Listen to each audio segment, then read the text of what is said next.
I'm sure that most of us are pretty tired of hearing about inflation on this channel. I mean, it can't possibly continue to set new record highs, right? Just this morning, a brand new report has been released on consumer prices across the entire United States. And it looks like prices have hit new all-time highs again. Everything from consumer goods to services and even energy is getting way more expensive across the United States. And with the holidays approaching, it seems like things are going to become even more expensive and be in short supply. And with prices rising, that means inflation is going up too. Inflation is hitting new record highs almost every single month. So today I want to talk all about this new US Consumer Price Report that was just released. How exactly did we get here? What is in this new report? And what might be coming in the future. So be sure to stick around till the very end of this video to learn everything you need to know about inflation and what might be coming for inflation in 2022. But before we break all of this down, my name is Nate from Minority Mindset News, and if you like this video, make sure to smash that thumbs up button below and hit that notification bell too. That way YouTube shows our videos to way more money minds around the world, and we can keep making videos just like this one. Inflation is the hidden tax on Americans. Inflation essentially means that the price of everything around you is going up, which means the value of your dollars is going down. That means every dollar that you currently have is losing buying power. And right now, that buying power is going down at a record pace. What actually causes inflation to go up is due in part to a variety of different factors. For one, the money supply in the United States has a massive impact on what inflation will be. If the Federal Reserve decides that it needs to print a lot more money than usual, then inflation is going to naturally rise. If we have more dollars that are circulating throughout our economy, that means more people have access to more money. If more people have access to more money, then the value of dollars goes down. Simply put, if more people have something, then that thing is a lot less valued. One of the key things that keeps our currency valuable is that it is rare. So think of it this way. If there are $100 currently in circulation throughout the United States and you have $1, you currently have 1% of all of the wealth within the United States. You have $1 out of 100. But if the United States and the Federal Reserve decides that it needs more money and it prints an additional $100, now there is $200 circulating throughout the United States. Your $1 is not worth as much as it was before. The reason for this is because you can't buy the same amount of things anymore. When people have more money, they typically go out and spend more money. So when they spend more money, this means that companies have a lot more pressure to produce more goods.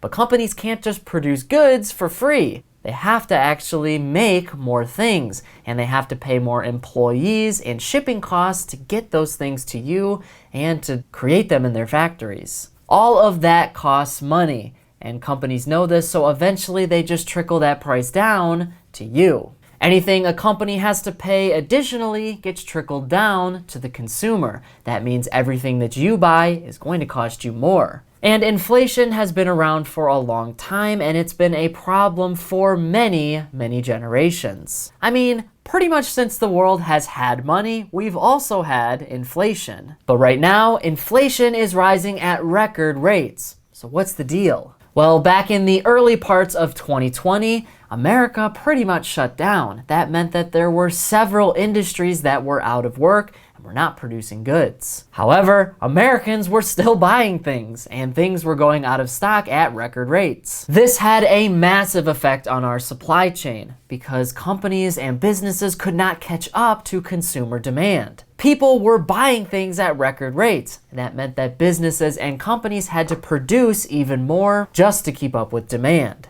And we saw this in pretty much every single industry. I mean, there were some industries that actually lowered prices during this time, like the energy industry. For instance, we saw gas prices hit record lows in 2020. This is because nobody was really traveling. Nobody was using their car, so nobody needed gas. In fact, at one point, crude oil was going at negative rates in the United States. But like I said before, many industries shut down throughout the United States. So how are people still buying things if nobody's working? Well, this is one of the other reasons why inflation is so high right now. The United States and the Federal Reserve decided that it needed to print trillions of dollars in stimulus just to keep the country afloat. This came in the form of the Paycheck Protection Program, unemployment benefits, and direct stimulus checks. So people were getting free money for several months. So what they did was go out and spend that money. And to be fair, a lot of people ended up investing and saving this money.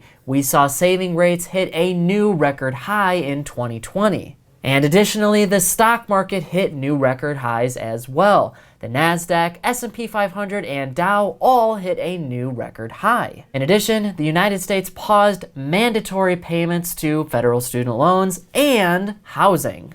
So not only were Americans getting free money, they were also saving a ton of money because they didn't have a lot of mandatory payments. And like I said, this went on for a very long time. The supply chain eventually opened back up, but today it is still struggling to keep up with demand. This is causing elevated levels of inflation throughout the country and honestly throughout the world. Now we need to flash forward to 2021 and talk about what happened in September and October of this year. In September and even earlier in the year, a lot of this free money was completely cut off by the Federal Reserve. There were no more stimulus checks and the extra unemployment benefits had stopped as well. In addition, the United States government decided that people needed to again pay their rent and their mortgages. So the free money began to stop, and then also Americans started to have to pay more. So if all of this is happening, then why exactly is inflation hitting a new record high now? Well, a lot happened in October. A new consumer price index report was just released, and it details everything about prices in America for the month of October. And in the report, if you look at all of the combined products in the United States, the average price increase for all of them rose by around 6.2% for the month of October. This is a big jump month over month because the CPI for September was only around 5.4%. That means the price of just about everything increased by around 1% in just around 30 days. Fuel prices in particular rose by around 12.1% and are now up by around 53% so far this year. And food prices around the country are up by around 1% as well, and for the entire year, food prices are up by almost 5.3% on average. So with this new consumer price index report, what exactly is the United States government and the Federal Reserve doing about inflation? Well, at the moment, they're not really doing much because they believe that this inflation is transitory, meaning that it is completely temporary and the price of things are only being inflated because of the pandemic. They believe that the reason prices are so high right now is because of our supply chain issues, because people are buying so much right now and our supply chain is so stressed, prices are naturally going to rise, but eventually the supply chain will figure itself out. But experts are warning that this problem is most likely going to get worse before it gets better. As most of us know, the holidays are coming up, and the holidays mean a big time for spending in the United States. As more people buy more things, companies are going to start running out. They're not going to be able to ship things and then make things fast enough for people to buy. As a result, experts are warning that we're going to see major shortages on some pretty common items this coming winter. And as far as holiday shopping goes, they're saying to start shopping right now or else you might not get anything this winter. And it's not just grocery and brick and mortar locations that are feeling the heat. Total online sales in the United States grew to around $73 billion last month. That is an 8% increase from year over year. So people are starting to buy a lot more. And the Federal Reserve is not doing completely nothing here. They've talked about how inflation is even higher than they would have anticipated. So they are currently taking steps to monitor inflation and make sure that it is only being caused by supply chain issues and not being caused by all of the money printing. In some key Fed meetings, they've talked about raising interest rates in 2022 and cutting a lot of the stimulus.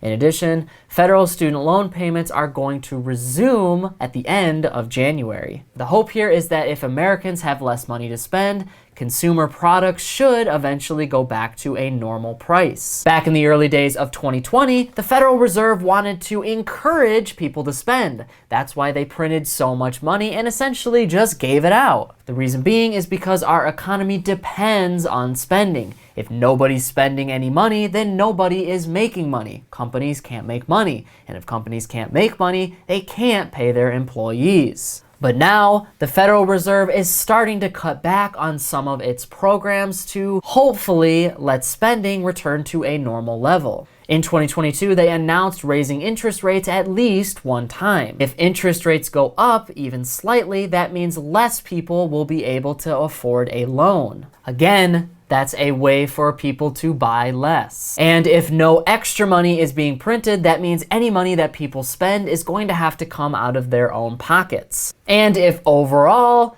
people can't buy more things, that means our supply chain should eventually return to normal. And any inflation that is being caused by our supply chain should eventually go back to normal too. But here's the thing. Just because our supply chain goes back to normal does not mean we are out of the woods as far as inflation goes. Remember, the Federal Reserve printed around $3 to $5 trillion in 2020 and in parts of 2021. Eventually, Americans are going to feel that too, simply because there is more money being circulated throughout our economy. If inflation continues to rise at its current rate, we may see a lot more moves by the Federal Reserve. They may have to come in and raise interest rates a lot faster or pull some money printing back depending on what goes down. To be honest, nobody really knows when these supply chain issues are going to end. And in the meantime, inflation is rising rapidly throughout the country. I mean, these levels of inflation that we're experiencing now are some of the highest in 3 decades. The last time we experienced inflation like this was back in December of 1990. And to be clear, the United States has experienced even higher levels of inflation before. Back in the 1970s and early parts of the 80s, inflation was around 7 to 13%. It eventually leveled out, but not before hurting millions of Americans. And now the Federal Reserve and the federal government are trying to avoid this outcome this time around. And initially, back in September, we also saw wages rise throughout the United States. This means that companies were starting to pay their employees more because inflation was rising so much. Now, they weren't actually getting a true raise because their money was being devalued, but they were at least keeping up with inflation, meaning that inflation wasn't really affecting them. However, in October, wages did not increase at the same way that they did in September, meaning that inflation started to rise, but workers are not making any more money, which means that now not only is everything around you costing more, but now you have less money to buy everything that you need. So in 2022, that's probably going to need to adjust as well. You're probably going to see a ton of companies start to pay their employees even more. And that in its essence too could cause inflation to rise. So the bottom line here is that inflation is rising at a rapid rate and has reached its highest point in well over 30 years. Nobody really knows exactly what's going to happen in 2022, but here is one thing for sure. Just about every single year inflation rises. This is because everything gets more expensive every year, mainly because resources around the world are becoming scarce. That means it's harder for some companies to actually produce more goods. And just in general, individual supply chains are going to adjust every single year, which means individual products and individual industries are going to go up because nothing can stay the same forever. Typically though, inflation is only around 2 to 3%, which means the inflation that we're experiencing right now is almost more than double what we're used to. And like I said, the supply chain issues will eventually figure themselves out as demand for products around the world is going to eventually drop. But that does not mean that inflation is going to disappear, as we haven't quite felt the full effects of all of the money printing as of yet. So in 2022, inflation will most likely still be here. Now, will it be at the same level that it is right now? That is still yet to be seen. It all depends on what the Federal Reserve and the federal government decide to do. But inflation is rising throughout the entire United States, and people are starting to notice. So the Federal Reserve and the federal government might have to come up with a plan sometime sooner rather than later. But now I want to hear from you on this issue. Do you think that inflation is going to continue to rise in 2022, or will it fall by the end of next year? In addition, what do you think is the main cause of inflation right now? Do you really think it's the supply chain issues, or is it all of the money printing that the Federal Reserve has done over the last 2 years? Whatever your thoughts are, leave a comment below before you go. But that is it for today's business and financial news breakdown. Thank you so much for watching. If you like this video, make sure to hit that subscribe button below. Keep hustling, money minds, and I'll see you all in the next one.